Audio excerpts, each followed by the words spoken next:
और नगरोटा में इससे पहले हमारा कोई पार्टी का बेस नहीं था, ग्राउंड नहीं था, और ना ही हमारा यहाँ कोई वर्कर था, एक भी वर्कर नहीं था। उसके बावजूद भी, और मुझे 10 महीने लगभग हुए हैं यहाँ आए हुए, लेकिन उसके बावजूद भी लोगों ने जो मुझे प्यार दिया है, जो मुझे सहयोग दिया, जो मुझे भरोसा दिया है, उसके लिए मैं नगरोटा के तमाम लोगों का बहुत बहुत आभारी हूँ।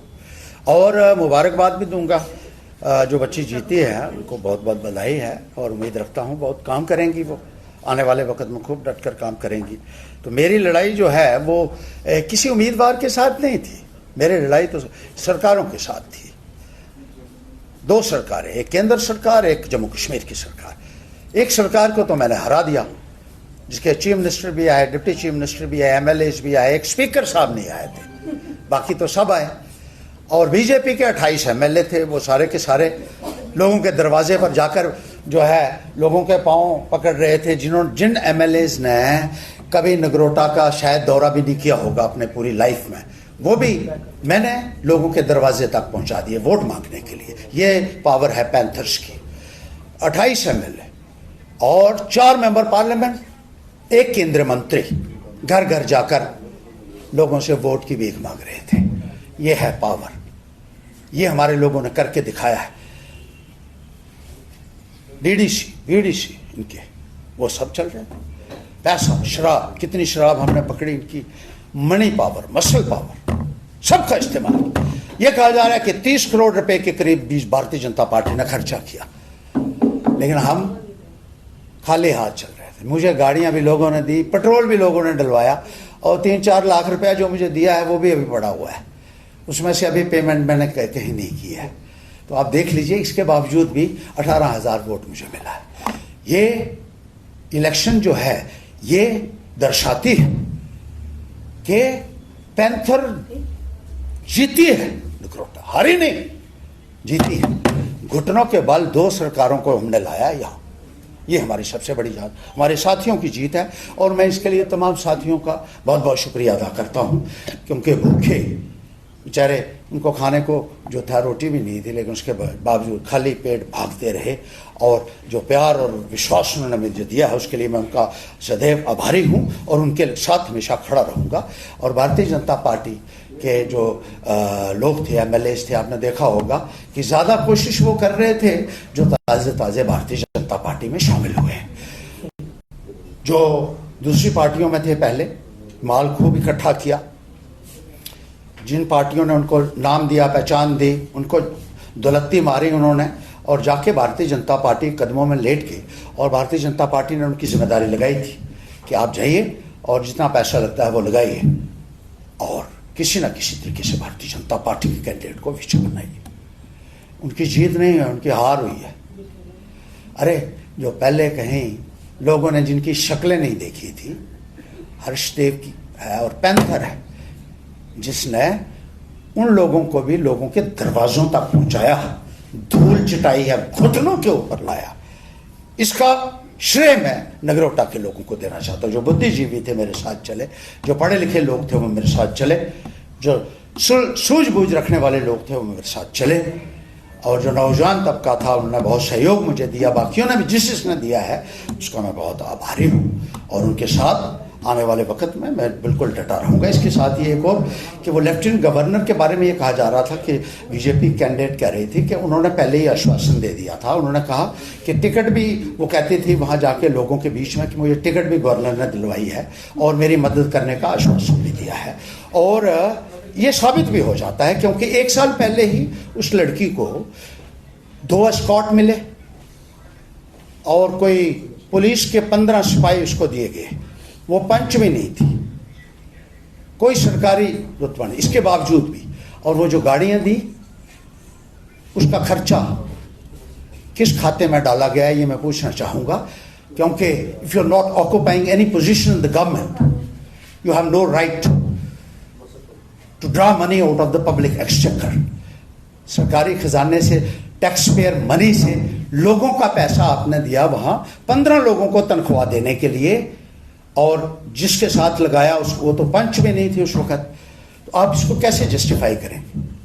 और उसके साथ ही साथ पैंथर इंडिया को दबाने की जो कोशिश की जा रही है, दबने वाले यहाँ कोई नहीं है।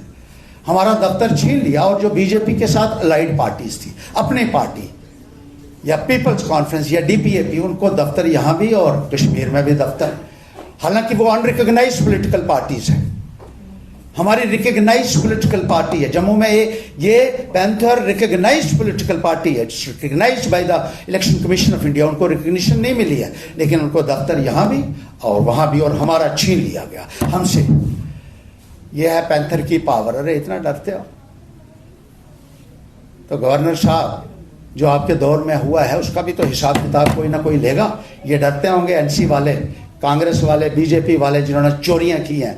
हर्षदेव नहीं डरता आपसे, ना आपकी ईडी से डरता है, ना आपकी सीबीआई से डरता है। और जो आपके दौर में यहाँ धांधलियां हुई हैं उसका भी हमने एक फरिश्त बनाई हुई है, याद रखिए। मैं नहीं डरता हूँ, आप डरेंगे। आप डरिए हमसे, क्योंकि जिसने चोरी की होगी वो डरेगा। और मेरी सिक्योरिटी सारी छीन ली गई। और एक मिनिस्टर रहा हूं मैं, 18 साल एमएलए रहा हूं, बेस्ट पार्लियामेंटेरियन रहा हूं। मुझे अवार्ड यहाँ हर जगह मिले, जम्मू कश्मीर में, हिंदुस्तान में, बाहर मुझे सम्मानित किया गया। मेरी सिक्योरिटी छीन ली। और 1 साल पहले ही कैंडिडेट को तैयार करने के लिए पुलिस आपके अंडर थी, उन लोगों ने हमारे लोगों के ऊपर हमला किया। क्यों आज तक उनके ऊपर कार्रवाई नहीं हुई है? दबाव की राजनीति किसी और को दिखाइए। हर्षदेव किसी से नहीं डरता है। सच्चाई और ईमानदारी के ऊपर चलने वाला सिपाही हूं, और सच्चाई का सिपाही जब खड़ा हो जाता है ना, तो बड़े बड़े सिंहासन डोल जाते हैं उससे। ये बात याद रखिएगा, चाहे वो हुकूमत में बैठे हुए लोग हों, चाहे अफसर साहिबान हों।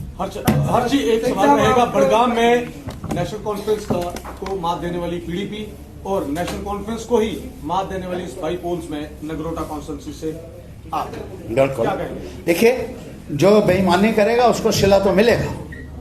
इन लोगों ने बीजेपी के साथ जो है वो मिल गए ये, और उसका सिला इनको मिला कि यहाँ भी साफ हो गए। और बड़गाम में भी जो सीट जो है, जो उमर अब्दुल्ला ने जीती थी, और चीफ मिनिस्टर हैं आज की तारीख में, लोग विश्वास आपके ऊपर से खो चुके हैं।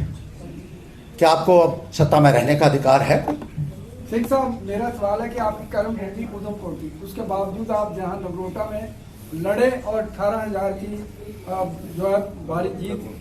हालांकि इसको मैं कहूँगा कि आपकी बड़ी बहादुरी थी, बड़ी पार्टियों के साथ आपने अकेले फाइट किया।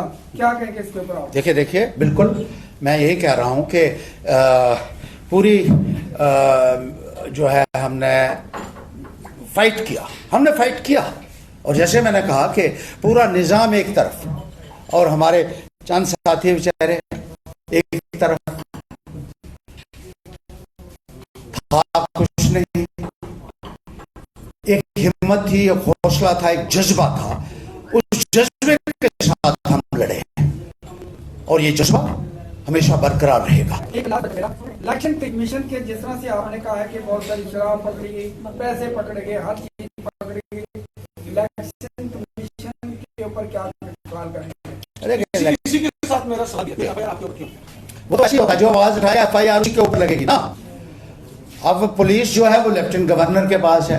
लेफ्टिनेंट गवर्नर को रविंदर राणा जी कहते हैं अपना बंदा है। याद है आपको, जब वो पहला चेंज हुआ था, उन्होंने कहा अब अपना बंदा यहां आ गया। अपना बंदा जब आ गया तो फिर डर काहे का? सैया बने थानेदार, अब डर काहे का?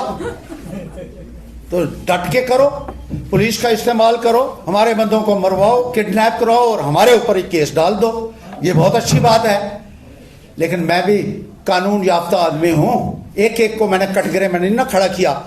तो याद रखेंगे ये लोग भी, चाहे वो गवर्नर हो या कोई और हो। लोग कह रहे हैं मुझको राणा जी माफ करना, गलती मारे से हो गई। हाँ, जो कह रहे हैं तो उनको पता नहीं हो, तो चले गए हैं, पता नहीं कहाँ गए हैं वो, तो वहां से माफी मांग ले उनसे, है ना। जिसको माफी मांगनी है, जो उठे उनसे गलती हो गई, वोट डालने की गलती हुई है। वोट उनको डालने की गलती की है। राणा ने कुछ नहीं किया नगरोटा में। तो फिर एक यार अभी तक आपको समझ नहीं आई है कि शराब, पैसा, 28 MLA वो अपना लगा रहे थे, MP अपना लगा रहे थे, सेंटर अपना जोर लगा रहा, सरकारी मशीनरी थी, तो वोट तो आएगा भैया। इसमें शक की क्या गुंजाइश है? लेकिन मैं बहुत खुश हूं कि कुछ भी होने के बावजूद नहीं था, लेकिन हमने इनको घुटने टिकवा दिए, इनके घुटने नीचे लगवाए हैं। याद करेंगे ये भी, किसी से पाला पड़ा था। पहली बार होगा कि किसी कॉन्स्टिट्यूंसी में 28 MLA, 4 MP, 1 minister, BDC, DDC और शराब के ट्रक, क्योंकि ट्रक, उसके बाद भी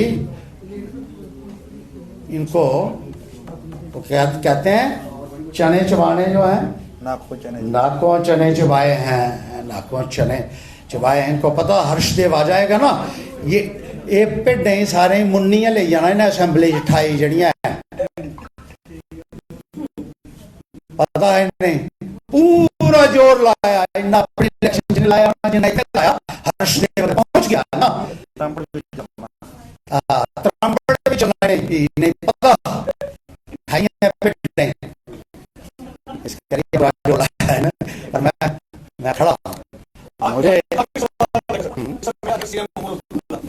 इस वार्ता को देख हम मीडिया के माध्यम से क्या संदेश देगा उनको?